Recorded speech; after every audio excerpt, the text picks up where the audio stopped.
trading gold during the Asia session took a while for me to figure out, but now I can find some super clean and consistent setups using Fibonacci and VWAP. So in this video, I'm actually going to break down exactly how I trade it, my entries, my exits, my risk, and I'm going to give you some real live examples so that you can actually see it in action. And if you want to trade with me live during the New York session, join me daily where I am marking off my levels, I'm taking these setups in real time, and I trade NQ and gold during New York. So I would love to have you join me. All right, let's get into the charts. As I mentioned, I use Fibonacci and VWAP. So first thing I'm going to get into is the settings on my indicators real quick. And then I'm going to kind of teach you real quick a little bit how I use Fibonacci. And then I'm going to actually get into some real live examples. So on VWAP, super simple. I don't change much here. I do use the OHLC4. And then I have it anchored at the session open. So at the 6 p.m. open each night. That's the VWAP that I use. On my Fibonacci, so if you come over here to this Fibonacci tool, Fib retracement, the settings that I have on this, I only want the 0.5 and the 618 levels marked. I also do add on the 0.2 and the 0.5 for targets, which I'll get into explaining that later. So if you want to take a quick screenshot of this and change your settings however you want, that is fine. But by default, it does include like the 382 and the 236. I take those off because the only spot that I'm interested in is between the 0.5 and the 618. So change your colors and your settings however you want, but that's how I use it. And then one thing that you got to have for this setup to work is a trending market. So I do this on the 5-minute chart. And if it looks like a barcode, like this section right here, if that's kind of how price is, it looks pretty choppy, it's not really trending, then that's not something that I would be drawing a Fibonacci on. Like it's got to be a good trending market. So the way you draw fibs, real quick, if you're brand new to fibs, I would recommend you watch some longer videos explaining it.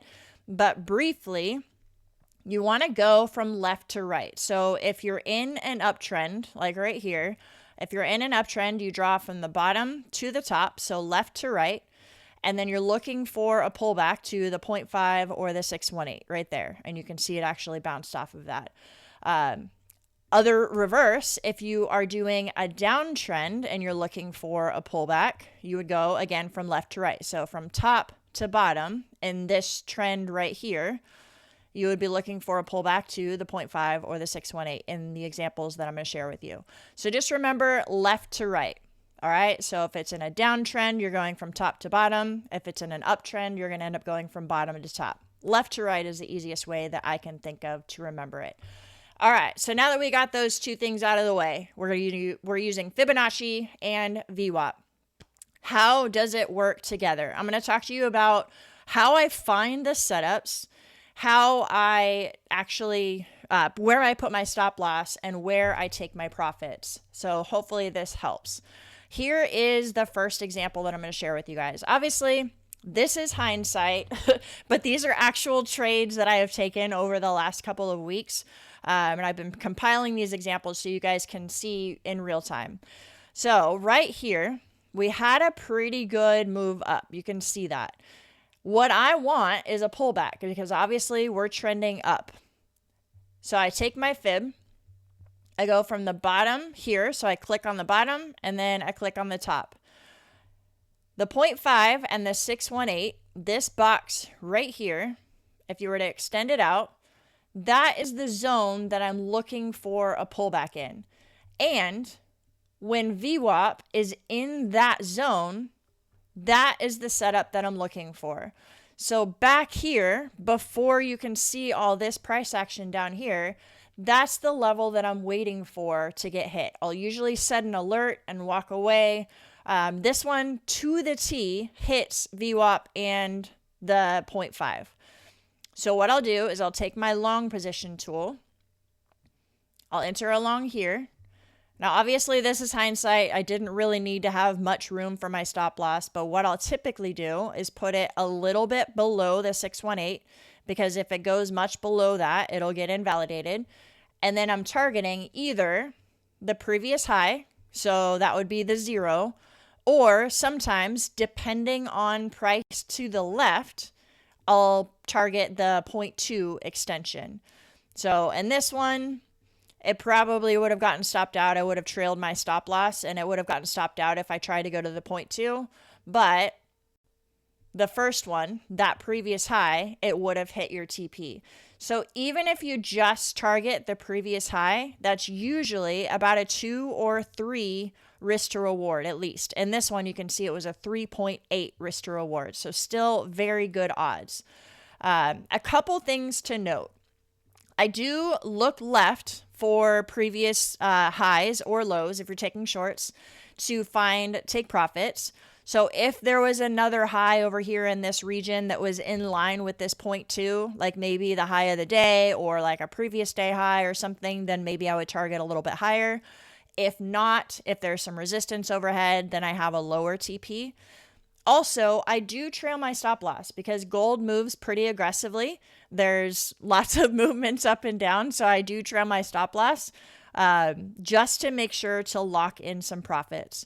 And then as far as my stop loss, the initial stop loss, like I said before, I will put it just a little bit outside of the 618. And then I'll also look left for some previous levels. Like if there was maybe a wick low that was down here, I might give it a little bit more room, something like that. And then as far as my sizing, if you guys have watched me trade live before, I use this risk to reward tool to tell me how many contracts I should take. So I risk about $200 per trade. If you change the settings in here, risk, I put in $200, so you can change that to whatever risk you want. And then this tool will tell you how many contracts you should take. So quantity 2.4 contracts. So I would take 2 or 3 contracts on this trade right here. That tells me how to keep my risk consistent. All right, so I got into the weeds a little bit on that one. Let's go into some more examples. Next one over here. All right. So again, the market opens So one thing I haven't gotten into is the timing of the trades. During the Asia session, 7 p.m. Eastern to about 8 p.m. Eastern is when a lot of times the volume comes in, and it can go even till like 9 or 10 p.m. Eastern. So I watch the 6 p.m. and the 7 p.m. and the 8 p.m. kind of market opens to see when the volume comes. So where my cursor is, this is 7 p.m. Central, so 8 p.m. Eastern. You can see that's where the volume spikes up. So we have a little bit of a bullish trend here. The short-term trend, obviously, if you look at higher time frame, the story might be different. But we'll take this low to this swing high, and we're looking for a pullback to the 0.5 and the 618. So I wanted to give you guys some real live examples because it's not always as clean as the last one that I gave you. All right. So this one right here, VWAP, is sitting right at the 0.5. I'm going to take this box off so you can see it a little bit better. But here's the 0.5 on the fib. VWAP is right in line with it. But you can see it did not bounce there. If you had just placed a limit order, you probably would have gotten stopped out. So I did not take the trade on this red candle because there was no confirmation, no sign of buyers showing up. It went well below VWAP, but then we had quite a bit of volume and it reclaimed it. So I didn't actually enter until over here after it reclaimed VWAP and reclaimed the 618 and the 0.5. So my stop loss was a little bit bigger. I only took 2 contracts on this trade, and my goal was to get back up to the previous day high. It did not reach that target, but when it has an aggressive move up like that, that's when I trail my stop loss into profit, and I can still grab a couple points out of it. So that's how I trade it. That's how I manage risk. Just wanted to share with you guys some real live examples. This one did not hit the full TP, but trailing your stop loss keeps you in profit. And the final example I'm going to share with you is actually a short. So here we have a pretty big move down. We actually make a lower low on the 5-minute chart. Obviously, this is a shorter time frame, but looking for a pullback to enter a short because this recent trend is a lower low I want to look for continuation down. So here's the swing high. Again, start from left to right. There's the low. And then we have this zone right here between the 0.5 and the 618. And we have VWAP right in there. So this blue, the darker blue line, my VWAP looks a little bit different on this one, but this darker blue line is the session VWAP. You can see it comes right up to the 618. It breaks a little bit past VWAP, but then we get some continuation down. So after it breaks back below VWAP, this is actually where I enter. I have my stop loss up above that previous wick high.